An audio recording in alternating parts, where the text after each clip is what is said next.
Morning students, my name is Ganesh. I am PGT Social, presently working in Uppalwai School, Kamareddy district. As part of the video lessons, we have been discussing 7th class social studies, and that second lesson, rain and rivers, we have started discussing, and already in last video we have already discussed the introduction part. And today we are going to know winds and clouds, rainfall in Telangana. These are the two concepts we are going to know in this video lesson. And before going to understand all these things, we have to revise what we have studied in last class. We have discussed regarding evaporation. So what do you mean by here evaporation? We have already understand that the transformation of the water into the gas form is called evaporation. So whatever the water would be there, it will due to high temperature, what happens is gradually transform into invisible water vapor. This is called evaporation. And the small droplets of the water, when it joins with when it joins with dust and smoke particles, it forms as a clouds. When these clouds become very heavier and very bigger by small particles of water, then it will start raining, right? So this is all we have understand. Here another term called precipitation. From the atmosphere, the water, whichever the form it is reaches to the earth, then it is called precipitation. So for example, it might be rain, it might be hailstone, it might be snow, it might be fog, it might be dew. Whatever form it might reach to the earth, this is called precipitation. So these are the concepts we have understand in the last lesson. So today we have to understand the two more terms. Water cycle.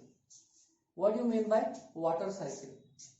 See, we have large water bodies, seas, oceans, rivers. Okay, we have nearly on the earth 71% of the water and only 29% of land, right? So from these land and water bodies, the water gets evaporated. After evaporation of the water, when it is joined with smoke and dust, it will form as a clouds. Again it rains.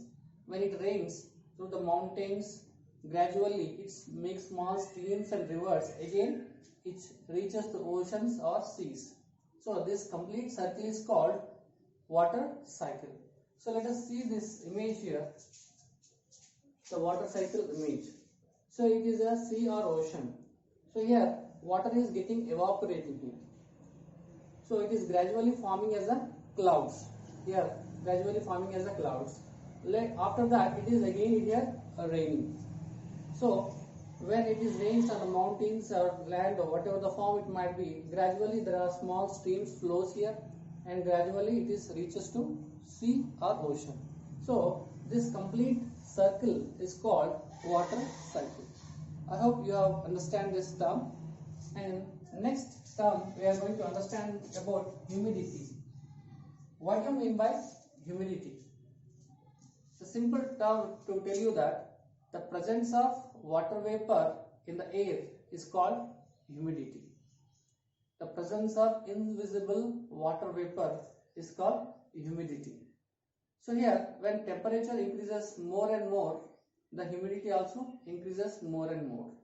And we also experience in the summer when the temperature increases, we feel lot of uncomfortable because there is a lot of sweat, it does not dry up and we feel lot of uncomfortability. It is because of humidity. And most of you might be surprising that whether is water vapor existed in the air. So I would like to show a small demo to tell you that there is a water vapor. Here I have taken glass, I have taken cool water, just I am pouring into the glass.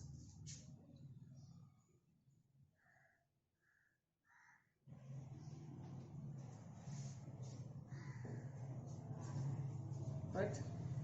You could see here the small droplets. Okay, the water is not that much cool. That's it. It's not appearing here. But here you could see that small droplets are coming outside of it. So small droplets you could see outside of it. And if you want, you can you have a habit of drinking cool drinks and cool water at home. Take a glass and pour the water or cool drink into that glass. So after some time you can see that you could see small bubbles here, small droplets. So these small droplets are nothing but the water vapor in the air. Clear? Right. I hope you have understand this immediately also. So let us understand about clouds. Already we have understand regarding the clouds. How the clouds are formed, we have already understand. How the clouds are formed due to evaporation. It is gradually when this evaporated droplets rise up, so gradually it forms the clouds. So already we have understand that we have large water bodies. Nearly 71% of the land earth is covered with water. So the evaporation process takes place all over the earth, and formation of the clouds also takes place all over the earth. So here what we need to understand that the formation of the clouds takes place more on the oceans and seas because it has large water bodies. And we need to understand one more thing, that the rain also, okay, because the formation of the clouds mostly take place on the oceans or seas. The clouds are found mostly on oceans and seas, and the rain, it rains also heavily on oceans and seas. Right. Here what we need to understand here again in this lesson is that the next concept called wind. What do you mean by wind? To tell you in a simple term, wind is nothing but air. By why it is called wind and why it is called air? Air is present everywhere in the atmosphere. Clear? Then what is wind? So we can call wind is nothing but it moves from one place to other place. If the air moves from one place to other place, then it is called as a wind. Movement of the air is called wind. So throughout the year in a particular direction, if wind blowing continuously from one direction to other direction, then it is called as a wind. So here, why we need to understand again the wind? Because all the clouds are there. Okay, it was brought by the winds. As a human beings, to transport, to go from one place to other place, we have vehicles, right? We aboard the bus, we go aboard the train, we aboard the flights to go from one place to other place. Then here we have Arabian Sea, here Bay of Bengal, here we have Indian Ocean. Indian Ocean. So when the clouds are formed here, these clouds are being brought by the winds. That is the reason why we need to understand again the winds, because winds are blowing from this side to here. That is the reason why we need to understand here.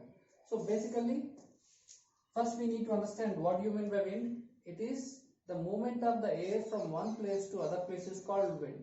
Is it clear? So here there was a question. There is a question that why wind moves? What could be the reason? The temperature variation.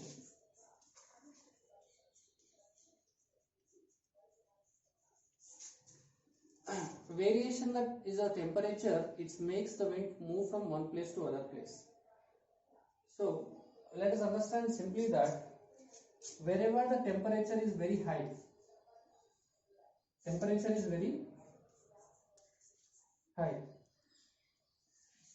and wherever the temperature very low, temperature very low means here completely here cool weather. Temperature is high means completely very hot weather. So always the wind moves from cooler region to hotter region. Is it clear? From cooler region to hotter region. So in another terms, it is called low pressure. It is called high pressure. Sorry, it is called high pressure. It is called low pressure. So mostly you can understand. We have a deep concept regarding all these things in 9th class. So in further classes you can understand more. So now present you can understand that the air moves from high pressure to low pressure, or cooler region to hotter region, or low temperature to high temperature. Okay, clear? So why I am explaining all these things here means, especially in the summer in India, the temperature increases more. As you know, it is reaches to 40-45 degrees, and some places more than 45 degrees also. That is the reason why it attracts the cool winds. Clear? So I hope you understand regarding wind. The simple term that the movement of the air is called wind. Right.